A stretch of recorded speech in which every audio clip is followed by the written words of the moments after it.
Está tocando. Alô? Olá, olá. Estás-me a ouvir? Está nervoso, menino? Não, por acaso não. Não sou uma pessoa que fica. Já fiquei, mas sabes que como eu sou um tímido, os tímidos têm duas alternativas na vida, que é ou fogem de tudo ou aprendem a lidar com as coisas. E eu já ultrapassei essa parte há algum tempo. Ou então bebem whisky, como foi um convidado que eu tive aqui, nosso amigo comum, que bebeu whisky durante a conversa inteira. Portanto, olha, já estava descontraído.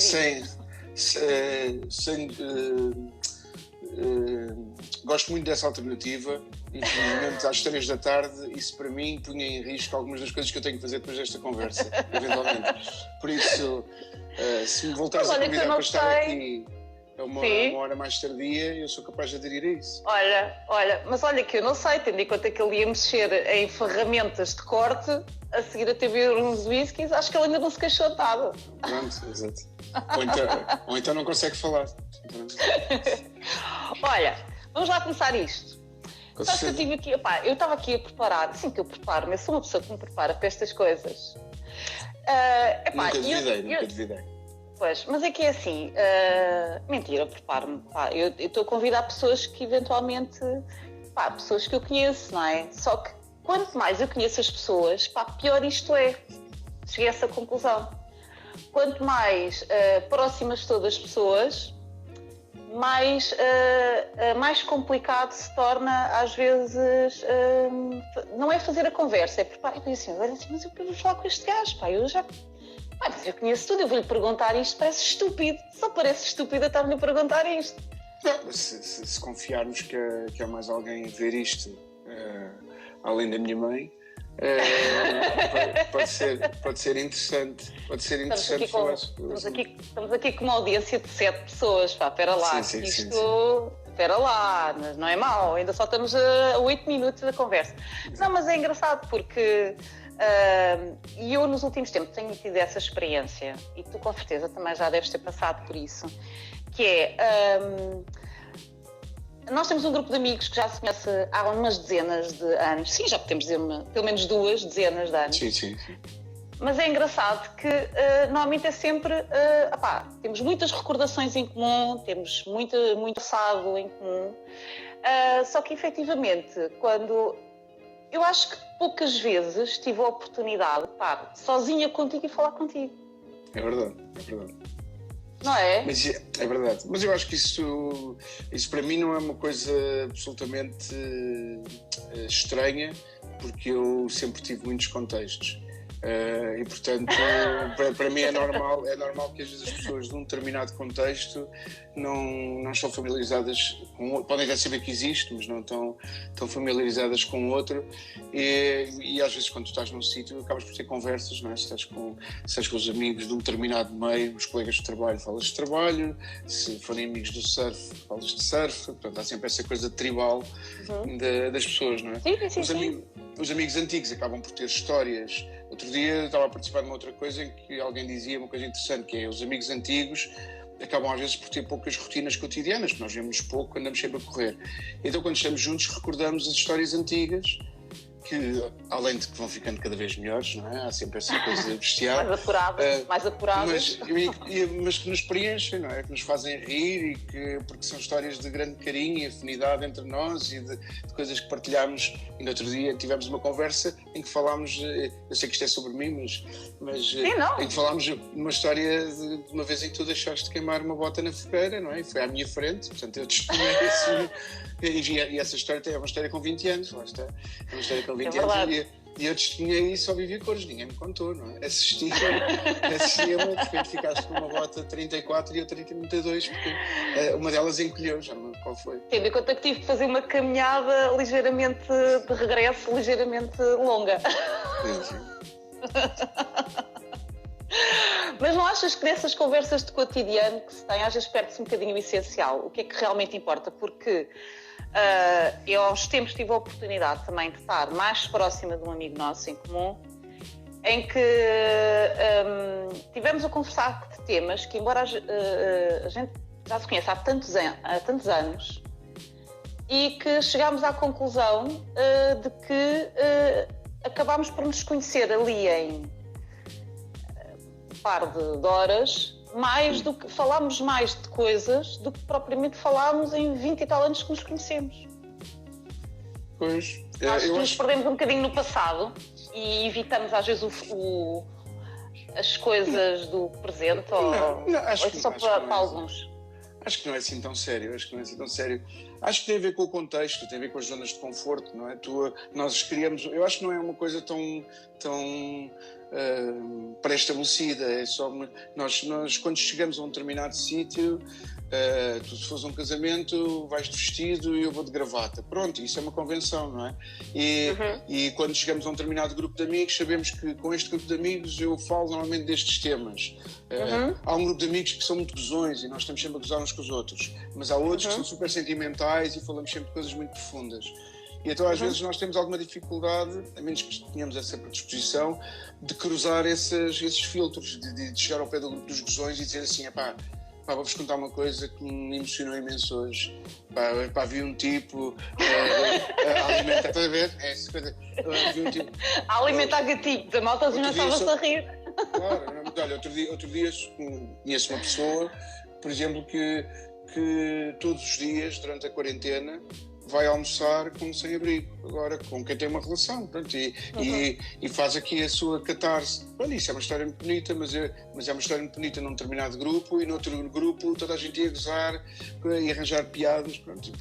Então eu acho que nós depois arranjamos bolhas de conforto, sabes que... Eu acho isso até é engraçado, tipo, tu sabes que o teu grupo de amigos muitas vezes relativiza no bom sentido os teus problemas, não é? Tu tens um problema e a malta pega nesse problema, desconstrói esse problema, não é? Claro, isso é bom, uma zona e isso é positivo também, não é?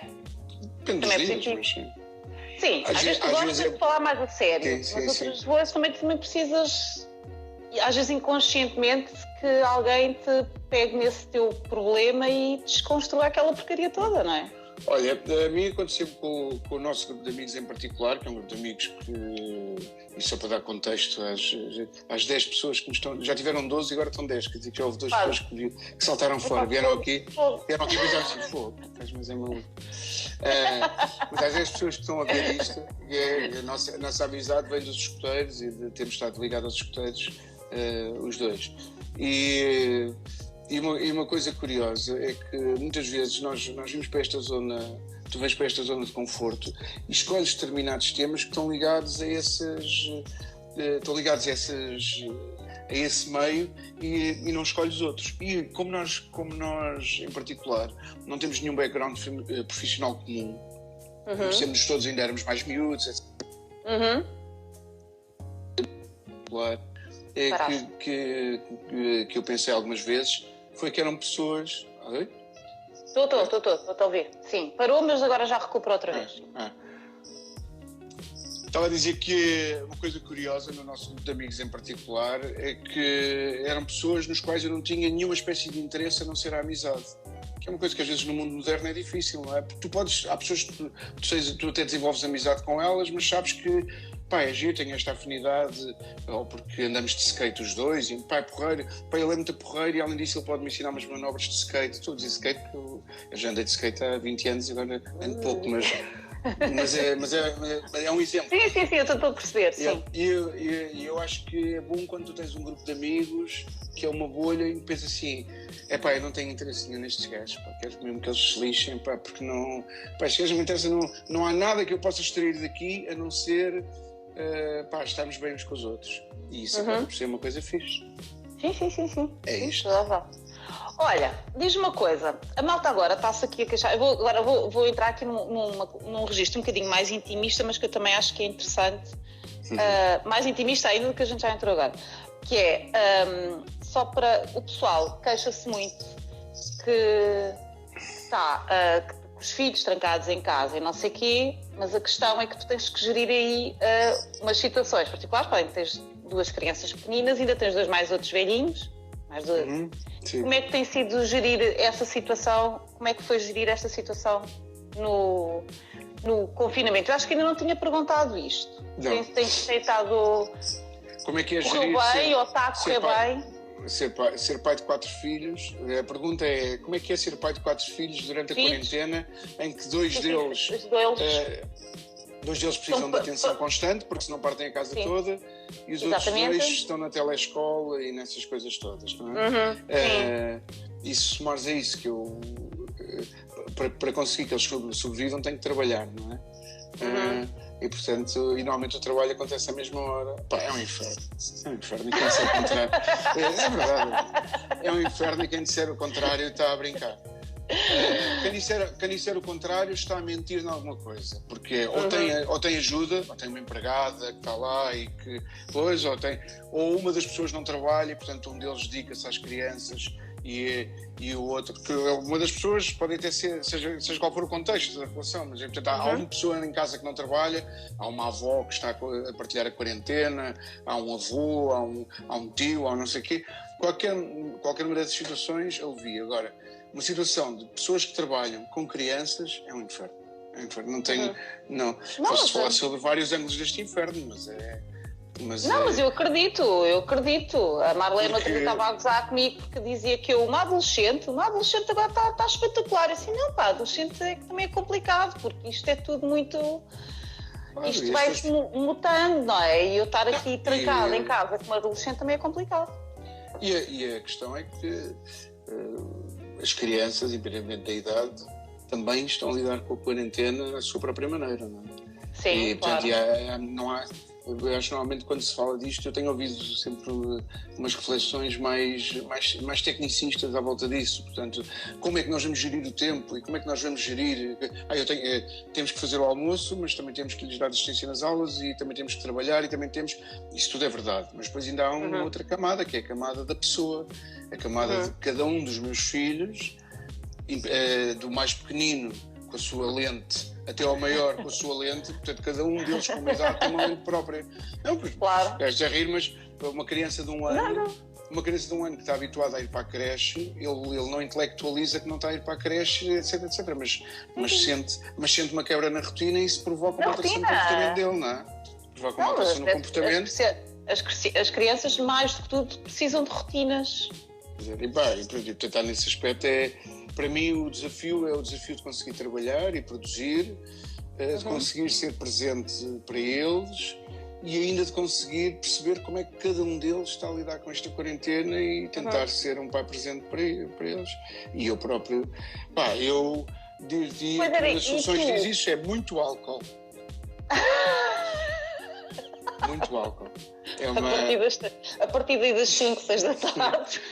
A partir das 5, 6 da tarde é bar aberto, portanto dá para misturar. Eu tenho uma adolescente e sinto essa necessidade constantemente. É isso. Eu ao final do dia. Havendo álcool, tudo o resto é mais ou menos isto. Eu hoje fui ao Lidl e comecei pela secção de vinhos. Claro. Há prioridades. Eu sei que é o peso. Vou pôr as coisas mais pesadas no fim, mas não, é mesmo uma prioridade. Ainda não pus as crianças a beber, portanto. Apesar de eu estou a resistir a algumas barreiras. O cheiro só. Olha, e como é que o teu lado criativo está a lidar com esta questão do confinamento? Porque isto é um bocadinho desafiante, não é? Porque tu vais buscar, ou pelo menos as pessoas um bocadinho mais, as pessoas criativas andam sempre à procura de matéria-prima para desenvolver a sua criatividade e neste momento acho que já deves ter contado os buracos que tens na parede e as rachas. Olha, é engraçado fazer essa pergunta porque novamente as crianças aqui são uma variável, não é? Interessante porque... Tem esse tema, pode ser essa temática, desenvolver essa temática. Não é só... Tem esse tema, de facto. Mas além do tema é uma questão de tempo, que isso que estás a dizer, que é uma coisa de transformar o ócio num gatilho criativo, é uma coisa que pode ser interessante, mas para isso também é preciso teres tempo. Eu ouço relatos de amigos meus que frequentam 80 webinars por semana e estão a absorver imenso e ouvem música que nunca ouviram, fazem desenhos que nunca fizeram. Eu tenho muito pouco tempo para isso tudo, portanto o meu dia, a minha rotina posso dizer mais ou menos a minha rotina. A minha rotina de manhã, eu acordo cedo, tento acordar antes das crianças todas, para ter um me time, vou correr, aproveito, é um misto entre fazer exercício para tentar não pesar 200 quilos quando isto acabar, e apanhar um bocado de ar puro, portanto faço essas duas coisas, tento ir correr.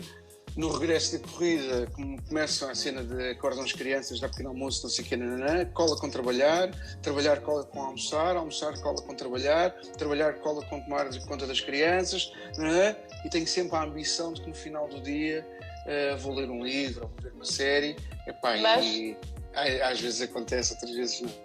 Tu no outro dia, não sei se reparaste, mas no nosso jantar Zoom que fizemos, tu aproveitaste um dos momentos que falhou a rede para desapareceres. Mas nós já olhávamos para ti e estavas com o copo de whisky já. É uma saída à francesa, sim. A rede foi falhando, não é? E tu voltavas sempre. Houve uma altura que desapareceste mesmo, sim. Porque essa altura é difícil gerir, nas coisas da quarentena, é difícil gerir esses tempos. Essa coisa então falamos daqui a bocado, olha, posso-te ligar, e eu acho que há duas quarentenas. Há a quarentena das pessoas, quer dizer, há de haver muitas quarentenas e muitas. Sim, claro. Acho que as pessoas que estão absolutamente sozinhas têm uma quarentena, as pessoas que estão sozinhas num apartamento há 2 meses têm uma quarentena, as pessoas que estão entre adultos, num contexto familiar, mas entre adultos ou com filhos muito crescidos, têm outra quarentena, e as pessoas que têm filhos mais pequenos têm outra quarentena. Portanto, acho que assim estes 3 grupos, com certeza que existirão mais, mas assim estes 3 grandes grupos. E acho que para cada um destes grupos há desafios diferentes. Eu não acho que o meu com crianças seja mais exigente, acho que tem exigências diferentes. Não, é comparável com outras pessoas que estão mais ou menos nas tuas circunstâncias. Nunca será comparável com outra pessoa noutras circunstâncias, não é?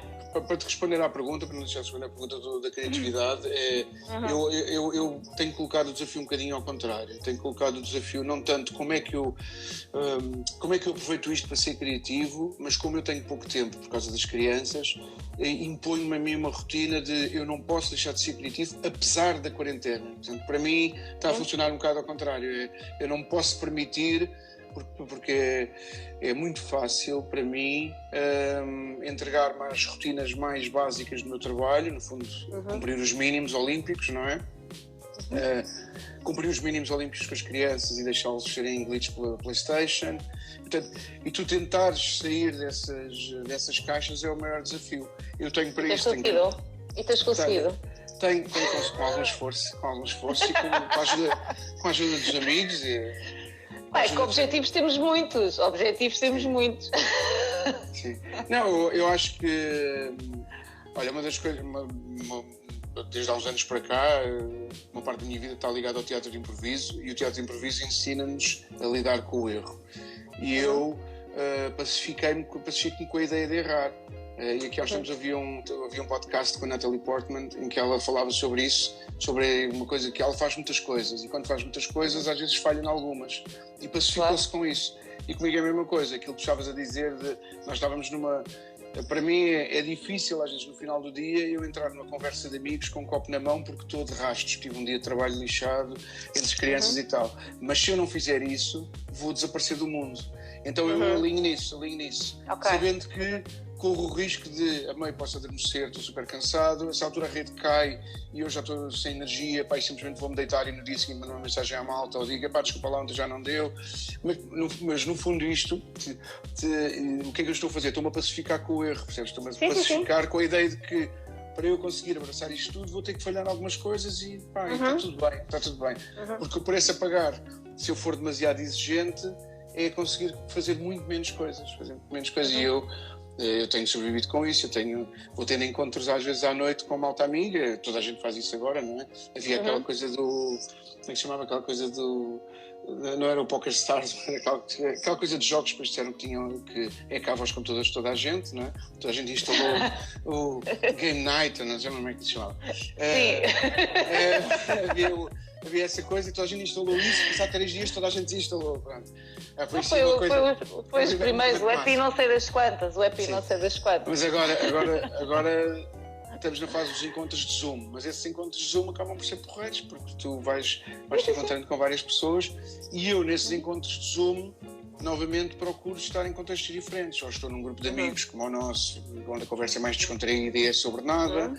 Às vezes estou com, sei lá, com a malta com quem faço judo. Obviamente não fazemos judo agora, mas temos uma série de temas em comum que nos aproximam de determinados assuntos. Ou participo, todas as semanas tenho um grupo com a curadoria do Tiago Forjás, que reúne religiosamente à quinta-feira, onde se fala que se chama Work as a Side Effect, e fala-se do trabalho como um efeito colateral de nós estarmos em quarentena, e reúne um grupo muito singular de pessoas, e isso acaba por estimular um bocadinho a criatividade e ter que participar ativamente num debate com pessoas que também nos desafiam.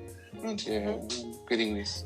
E diz-me uma coisa, ao teatro a gente já lá vai, porque isto também é uma paixão daquelas que eu te conheço, pelo menos um bocadinho mais recente, mas em relação ao desporto, tu tens aí uma paixão que fazes os intervalos e depois regressas.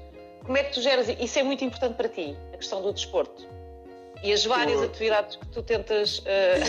Eu nunca fiz intervalo no desporto, às vezes faço intervalos nas modalidades, se calhar isso que nas modalidades, é isso, é mais nas modalidades, exatamente. Desculpa, mas isso, é mesmo mas isso tem a ver com... Eu já me pacifiquei com essa ideia de que a vida é demasiado pequena para eu fazer tudo aquilo que gostava de fazer, e então vou gerindo prioridades. Eu comecei a fazer judo com 5 anos, é o meu desporto mais antigo de todos, mas depois aos 15 anos comecei a jogar rugby. E depois, nessa altura, era impossível fazer judo e jogar rugby ao mesmo tempo, então escolhi o rugby. E durante muitos anos fui jogador de rugby. Quando deixei de ser jogador de rugby, a convite por desafio e incentivo do Miguel Galhardas, um dos nossos grandes judocas, que eu tenho a sorte de ser meu amigo, e ele convenceu-me que eu não estava velho para voltar a fazer judo. E eu voltei a fazer judo numa manutenção, e o judo acabou por ocupar uma parte enorme da minha vida outra vez, e isso já foi há 8 anos. Portanto,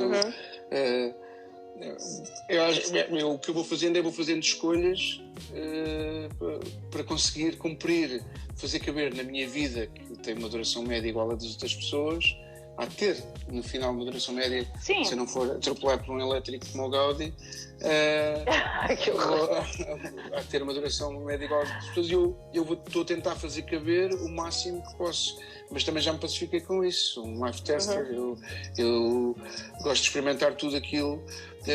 Isso é uma coisa do meu feitio. Se alguém me desafia, não é desafia, se alguém me fala de uma atividade qualquer, há uma coisa, isso é do meu feitio, mas cada pessoa tem o seu, não há certo nem errado. Há um lado meu que pensa sempre, como é que será fazer? Como é que será fazer isto? E a menos que o custo de entrada seja enorme, por exemplo, uma coisa que para mim era impossível, jogar a bola. Por exemplo, eu sou o português que joga pior num país dominado pelo futebol. 2 pés esquerdos. Exato, eu tenho 2 pés esquerdos e não sou canhoto, não é? Portanto, eu sei que para mim esse é o custo. Estás a ver, é um exemplo simples, mas para mim é enorme. O custo de entrada é enorme. Ao longo da minha vida, como moramos em Portugal, ciclicamente convidam-me para participar num jogo de bola. Anda a jogar a bola com a malta. E eu explico sempre, eu não sei jogar. Não. Por alguma razão fui jogar rugby e tal. E depois, não, anda lá. Normalmente dura um jogo, não é? Eu distribuo fruta com fartura a toda a gente, faço faltas e não sei o quê, e depois nunca mais ninguém me convida. E eu fico pior. Mas estás a ver, eu nunca tenho vontade de jogar à bola, porque sei que sou tão inábil, que o meu custo de entrada é forte. Mas noutras coisas, um outro exemplo, por exemplo, eu quando parei de jogar rugby, tinha 34 ou 35 anos, e tinha muita vontade, tinha muitas saudades do desafio físico que o rugby provoca, de superação. E voltei, já tinha vagamente feito surf na adolescência, e decidi que ia fazer surf outra vez, e conheci o António Pedro, que foi o meu professor de surf e hoje em dia é meu amigo, e comecei a fazer surf com o António Pedro, porque o mar é muito democrático, o mar dá-te pancada, quer lá saber que idade é que tens, e chegas lá e... vai tudo à frente. Pronto, e eu fiz surf durante um tempo. Se me perguntaste se eu deixei de fazer surf, eu não deixei de fazer surf. Tenho uma prancha, está ali, e não sou lá grande surfista, mas não morro afogado, e portanto consigo tirar prazer do ato de fazer surf. Mas tenho pouco tempo, portanto depois faço escolhas. Não faço isso, faço outras coisas. O desporto para ti é mais para nível emocional ou mais físico? É a questão mais do desafio físico ou é mais para trabalhares a parte emocional? O que é que tu sentes falta em deixar de praticar? As duas coisas. Por um lado, a parte emocional é importante, porque eu sou um gajo que tem muita energia para gastar, e o desporto cansa-me. É bom. Eu sou daquelas pessoas que dormem quando desmaia. Pronto, é verdade.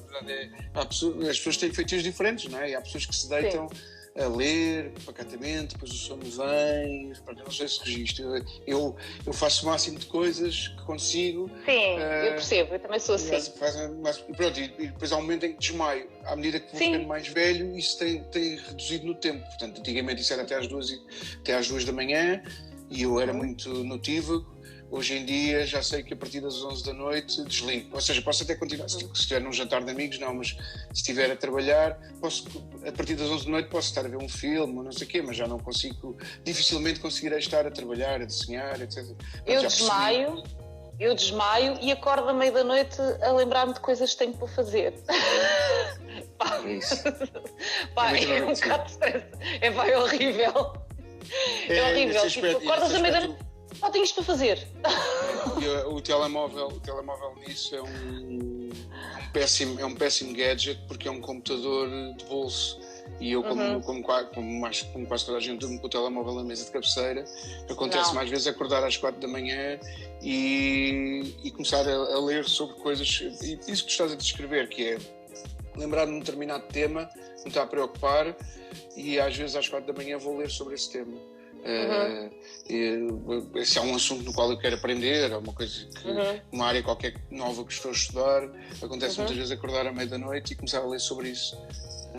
Eu não vou nisso, porque exatamente por causa disso, para evitar exatamente esse senão eu não fazia outra coisa.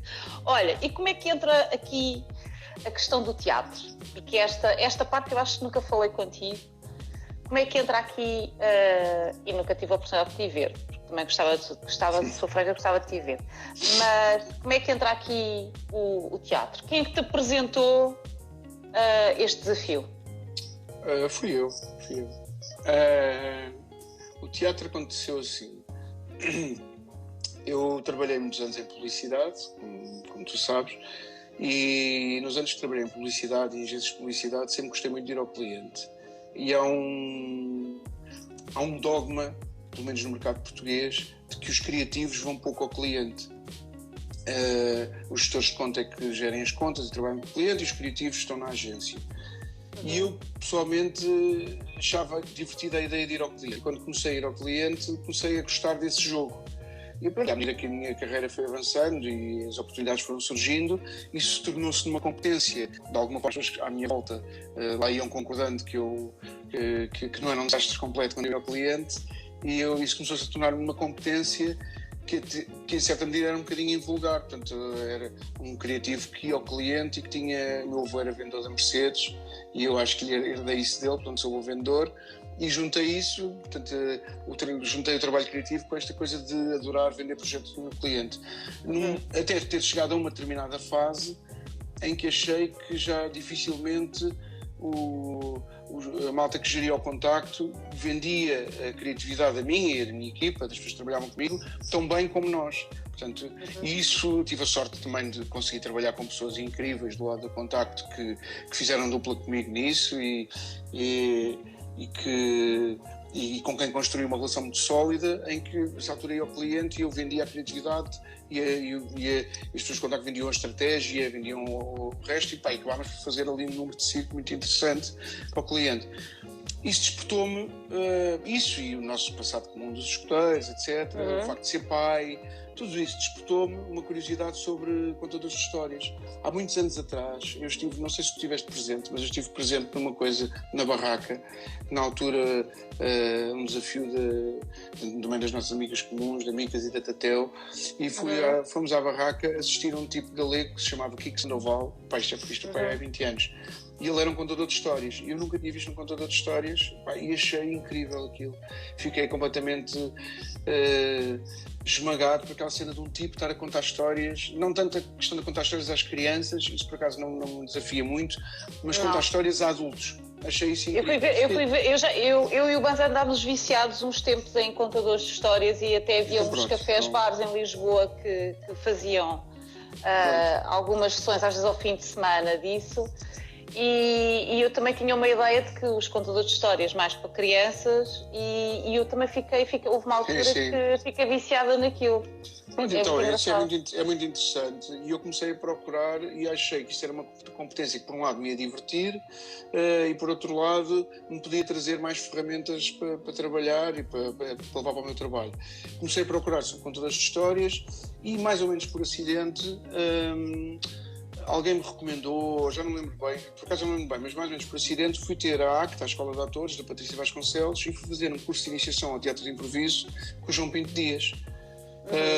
E eu nem sabia bem o que era teatro de improviso. Eu já tinha feito um trabalho em publicidade com o César Mourão, em que ele improvisou, e pá, foi uma coisa incrível, mas eu nem sequer estava muito por dentro do que era o teatro de improviso. Tinha uma vaga noção.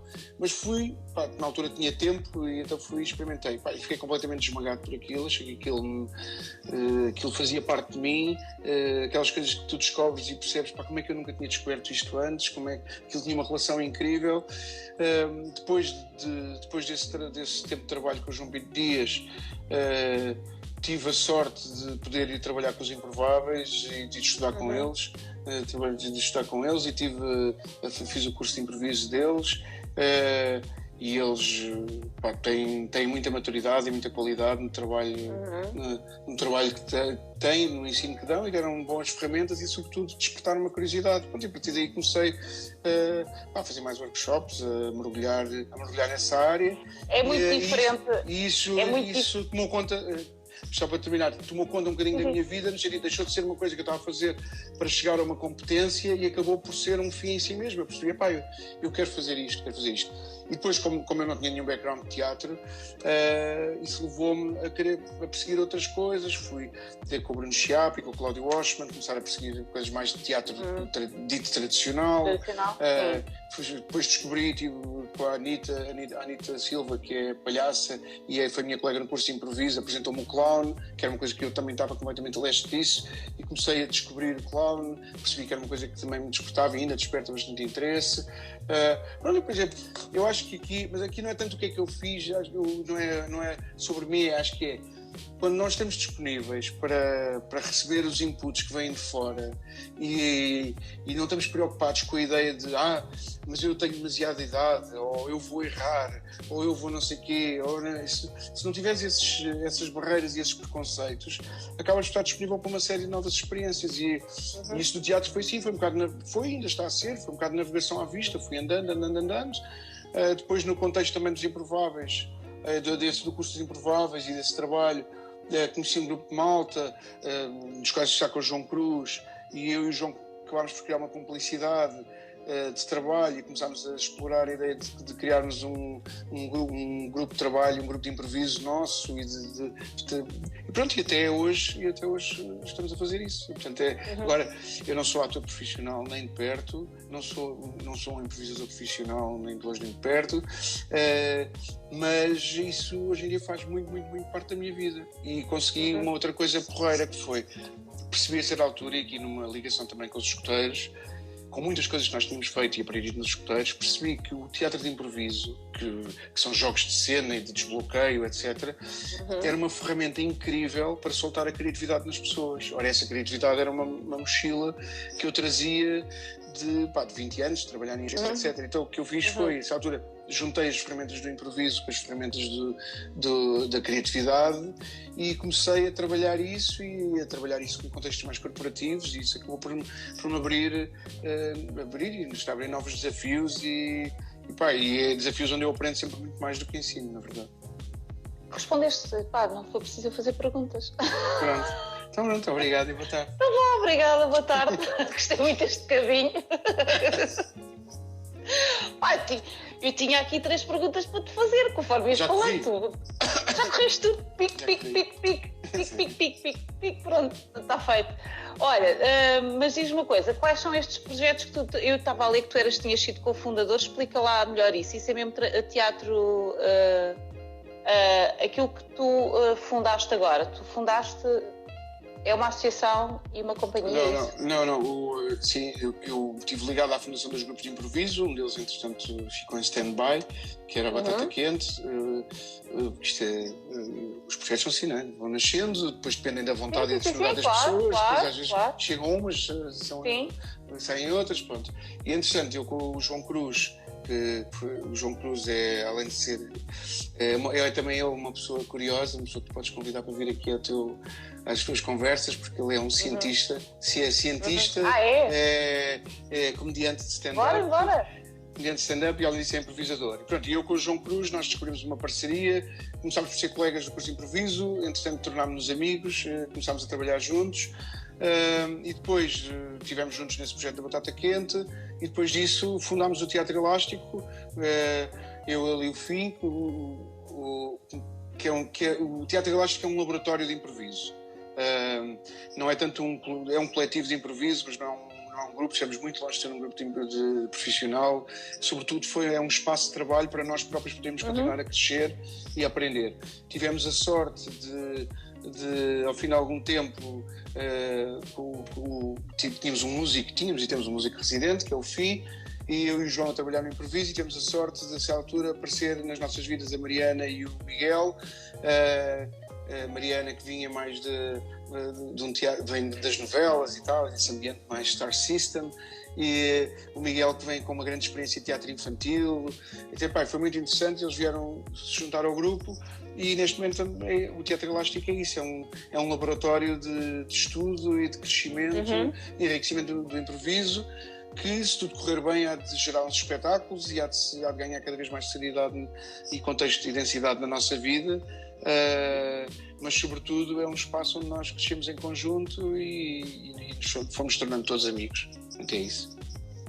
Olha, e diz-me uma coisa, tu como criativo também deves estar, e agora também estás ligado a esta questão do teatro e tudo, e deves estar atento às redes sociais. De repente este confinamento deu aso a muita imaginação e a muita criatividade por parte das pessoas. Como é que tu vês isto? Esta questão de que, de repente, estamos inundados de coisas e de pessoas. Achas que esta questão do estarmos limitados, amarrados a uma situação, desperta em nós o ser mais criativo que existe? Acho que... Ou isto sempre existiu, só que obriga a ficar para fora? Acho que é a ausência do erro. Acho que nós normalmente, especialmente os povos latinos, temos muito medo de errar, não é? Porque a culpa, o pecado, essas coisas todas, não é? E então estamos sempre muito presos a dogmas e a caixinhas. Este contexto, para já, tirou-nos a todos para fora de pé, não é? E, portanto, é um bocado... as pessoas estão todas... Estamos todos no mesmo barco. Estamos todos no mesmo barco, nivelou toda a gente, ninguém está em grande vantagem sobre ninguém. E acho que as pessoas ficaram com menos medo de errar, e por isso eu acho que as pessoas não ficaram mais criativas. Acho que a criatividade está lá, as pessoas estão a ter a capacidade de explorar ferramentas da sua criatividade que normalmente não se eu não sei exatamente o que é que tu estás a falar, mas por exemplo, há pessoas agora variedíssimas coisas, Não, mas isto é um exemplo. Advogados que fazem bolos. E era um tipo que era advogado e que é escritório no advogado. Isto é um exemplo. Tem advogado no escritório de advogados. E ele tem vergonha de dizer aos colegas advogados que a paixão dele... Estás a rir. Até a ti te faz rir. Até tu tens um bocadinho de preconceito com isso. Não tenho. Eu acho estúpido como é que uma pessoa tem preconceito de dizer que faz bolos, mas pronto. Mas pronto. Vamos pensar que é uma área... Não, mas eu tenho tido a oportunidade de trabalhar com empresas e com contextos, com esta ideia de trabalhar a criatividade e o improviso, tenho trabalhado com contextos muito diferentes, alguns bastante formais, e ajudando esses grupos formais. E aprendi a ter um bocadinho essa humildade, essa tolerância, perceber que às vezes as pessoas estão tão formatadas, em contextos tão formatados, que é muito difícil, chegares lá e dizeres só solta-te, não há mal nenhum advogado vender bolos, porque isso não é bem verdade, porque a verdade é que normalmente no dia a dia, com o mundo fora do mundo de quarentena, isto é um exemplo estúpido, mas que serve Sim, mas é serve verdade. nesse propósito. No mundo não quarentena, se ele de repente começar a dizer já é aqui um preconceito de género, não é? Porque eu não estou a dizer uma advogada, estou a dizer um advogado. Portanto, um homem é o oposto, não é? Um homem advogado que faz bolos. Há logo uma ideia de que, ele obviamente é um tipo que tem uma orientação sexual alternativa. E estes preconceitos prendem-te e acabam por te impor o medo de errar. É essa coisa de então o que é que ele faz? Ele faz bolos para a família, para os amigos, e é um segredo bem guardado. De repente está na quarentena, e não tem nada a perder. E não há mal nenhum, porque toda a gente sabe que ele está em casa e ele de repente diz, fiz aqui um bolo. E a malta do escritório, afinal, não era tão preconceituosa como isso, ou eram preconceituosos, mas também mudaram a lente, e olham para ele e dizem, eu sabia que tu fazias bolos, muito bem. Estás a ver?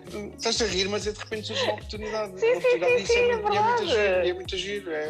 Eu acho que o que eu acho é que a criatividade está-se a soltar e as pessoas estão a deixar de ter medo de errar e de mostrar um bocado o lado B, os seus lados B que estavam muito escondidos. Os lados B, ou então também estão aqui a descobrir se há uns meses atrás tu me dissesses que eu daqui a uns meses estaria a fazer diretos no Instagram, eu dizia, deves estar a fazer maluco da cabeça, nunca, jamais. Porque não é de todo. Eu gosto de publicar as minhas cenas no Instagram, fotografia, eu quando faço, o máximo que eu vou é até modelo de mãos, mas é que é engraçado porque mesmo profissionalmente, isto para mim já me desbloqueou aqui determinadas chips que eu tenho, que se calhar até poderei vir a aceitar trabalhos que até agora eu não estava para aí virada. Está, porque eventualmente deixaste de ter medo de lidar com o erro, não é? Sim. Tu achas que o português tem muito medo, principalmente agora estou a falar de português, o português tem muito medo de gozar com ele próprio ou de brincar com ele próprio? Eu conheço muitos portugueses e por isso, como viajo em muitos contextos diferentes, não consigo muito estigmatizar essa coisa do português. Percebo o que é que estás a perguntar, mas eu conheço slots de portugueses muito diferentes entre si. Mas há uma fatia de pessoas que têm medo de se rir, aquela pessoa que cai, levanta-se e fica a olhar para os lados. Sim, toda a gente faz isso, não é? Ninguém gosta de ficar com o orgulho frito, tu te esmerdalhares à frente de alguém. A primeira coisa que tens medo é de magoar o orgulho, não é? Sim, mas eu desmancho-me a rir e já caí em situações completamente estúpidas. Eu acho que sabes que eu acho que a questão não é tanto pelo trambolhão. Eu acho que eventualmente os portugueses, mas não só os portugueses, mas há uma ideia de que aquilo que tu fazes te define. Pronto, há algumas pessoas que pensam assim, não é? O que é que tu és o quê? A pessoa diz, eu sou médico. E ninguém é médico, não é? A pessoa exerce medicina, a pessoa não é médico. Exatamente. Ninguém é a pessoa. Aquilo que faz define, não é? Pois, eu acho sempre que o facto de tu achares que aquilo que tu fazes te define, depois potencialmente cria-te uma série de barreiras, porque se tu quiseres fazer uma coisa que sai da bolha do que está socialmente contido naquilo que tu fazes, é uma chatice. Portanto, então, eu pessoalmente não gosto de não ficar muito preso tu estás a dizer, eu sou criativo e tal. Eu de facto trabalhei durante os últimos 20 anos nas indústrias criativas. Mas, por exemplo, agora aquilo que eu faço é estratégia. Hoje em dia eu continuo a ser criativo no sentido em que faço ilustração, etc. Mas o meu ganha-pão principal hoje em dia já nem é criatividade, é comunicação, mas é a comunicação mais estratégica. Portanto, nesse sentido eu já não sou um criativo. Então como é que é? Agora, o que é que isso faz de mim? Portanto, eu acho que é preciso soltar-te desses dogmas, ou não, pronto, mas podes não te soltar, mas a questão é que se achares sempre que aquilo que tu fazes te define, ficas sempre contido às coisas, ficas preso às coisas que as pessoas, tu és o quê? És cozinheiro, então só podes fazer, então vá, a lista das coisas que o cozinheiro pode fazer, quer conduzir um automóvel a 220 km a hora. Pá, um cozinheiro não conduz. Então pronto, então não podes fazer. Então não podes, só se for a carrinha do pão e ela andar muito. Certo, porque mas eu sou cozinheiro, mas tu és chefe de cozinha, estudaste não sei quantos anos para ser chefe, agora não podes ser piloto. Porque não é? E quando queres estar nesse slashing, não é? Nessa ideia de fazer muitas coisas ao mesmo tempo, tornas-te um tipo exótico. Aquele não assenta. Maluco! Não, ele não assenta. É uma pessoa que não assenta, é uma pessoa que está num sítio, depois tu próprio disseste isso há bocado sobre mim, não é? Interrompes, pegas. Eu interrompi na questão das modalidades. Sim. Não, mas eu faço isso. Só que eu faço isso e eu estou pacificado com essa natureza da minha personalidade. Eu faço uma determinada atividade enquanto ela faz sentido para mim e depois faço outra porque sei que o dia não é imenso, a vida não é imensa e a vida é sempre feita de escolhas e portanto eu vivo tranquilo com a ideia de que vou ter que escolher umas coisas e deixo cair as outras e está tudo bem. Alguma coisa que tu achas que devas partilhar connosco, que julgues que seja pertinente? Eu? O que é que dizem os teus olhos? É para chorar. Não. É agora para chorar, é que é para chorar. Mas não consegui pôr-te a chorar. Tu falas muito. Podíamos ter pré-combinado isto. Os convidados têm chorado quando vêm aqui ao teu... Não. Chamamos isto de um programa ou uma rúbrica? Nada disso. Ou um programa. Um programa como chourice. Eu ao início sempre chourices. Espero que o pessoal venha adira à cena. Olha, projetos para o futuro, meu amigo, alguma coisa? Olha, tem que ser muitos projetos para o futuro. Projetos para o futuro são viajar mais. Uma das coisas que a quarentena me trouxe. Foi de quarentena. Toda a gente está a tirar conclusões da quarentena, não é? E eu até agora, isto não acabou, não? Até agora extraí duas fortes. Uma foi o sentido de comunidade. Já falámos sobre isso aqui. Eu acho que os Zooms acabaram de trazer isso, porque acabei por conseguir ter conversas com tempo, com algumas pessoas com quem já não conversava há algum tempo.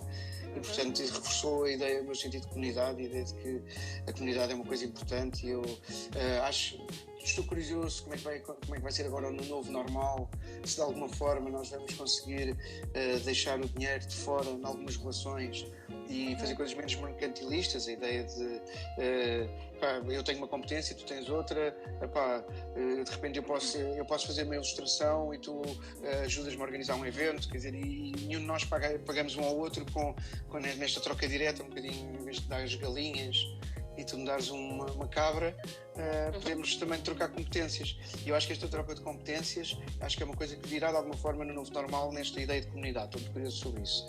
E portanto, nos meus planos para o futuro está a perceber ainda como é que vou explorar isso. E outra coisa que tem a ver com a claustrofobia e com o confinamento é a relação com o ar livre. Percebi que há muitos anos, eu desde que deixei de estar tão ativo nos escuteiros, que todos os anos vou prometendo que para o ano é que vou subir ao Kilimanjaro, que vou voltar a estar no ar livre, que vou comprar umas botas novas, que vou reciclar o meu material de outdoor, etc.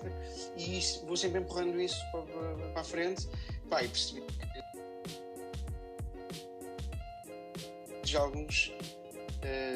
tenho feito alguns planos para poder voltar a estar em contacto com o ar livre de uma forma regular. É a minha próxima modalidade. A próxima modalidade. Olha, gostei muito de falar contigo. Mas antes de mais é assim, estas conversas surgiram exatamente para saber, exatamente com esse objetivo, mais ou menos, porque assim, eu estava em casa, confinada aqui às 4 paredes, e tive imensos projetos que efetivamente de trabalho foram cancelados. E eu comecei a pensar o que é que as pessoas em cada área estariam a fazer, ou como é que se a sua atividade profissional iria mudar, se tinha mudado, o projeto futuro. E isso também surgiu também um bocado por troca de uma partilha aqui, para não vivermos sozinhos e pensarmos que somos os únicos e estamos aqui a sofrer e não sei o quê, e também partilhar com os outras pessoas de outras áreas. Eu acho que a mudança ainda não aconteceu, para te responder a isso. Acho que toda a gente fala muito sobre como é que vai ser agora o novo mundo, etc. E eu acho que está toda a gente desejosa de voltar à vida normal. E portanto eu acho que vai haver pequenas mudanças, as pessoas estão mais ágeis nesta coisa dos Zooms e os Teams e não sei o quê, e nisso acho que vai haver se calhar menos reuniões presenciais, mas acho que ainda estamos num momento em que, se agora a quarentena desaparecesse, as pessoas voltavam todas à vida normal. Portanto, não havia uma mudança grande. Como eu não sei exatamente quando é que isto vai acabar, pode ser que a mudança ainda se imprima de uma forma um bocadinho mais estrutural, mas por enquanto acho que ainda não, acho que ainda estamos na fase em que toda a gente... Assim que eu vi que isto íamos sair do estado de emergência, que isto estava um bocadinho já mais estável, eu só vejo aqui pessoal a correr e a jogar a bola ao pé de mim, tudo nos ginásios, que o parque ao pé da minha casa não para, é só um domingo à tarde. Mas olha, sabes uma coisa curiosa, que é o teatro de improviso tem uma regra maior, que é o yes and, que é a ideia de tu aceitares aquilo que acontece e usares isso que acontece em vez de contrariares. E essa crítica que tu fizeste, eu tenho ouvido várias vezes as pessoas dizerem, mal se dá espaço, as pessoas vêm logo para a rua. E normalmente a reação a isso é uma reação há sempre em cada português há um polícia, não é? E é sempre uma relação de policiamento a dizer assim, estás a ver, isto é mandá-los para casa outra vez, porque a malta quer logo sair.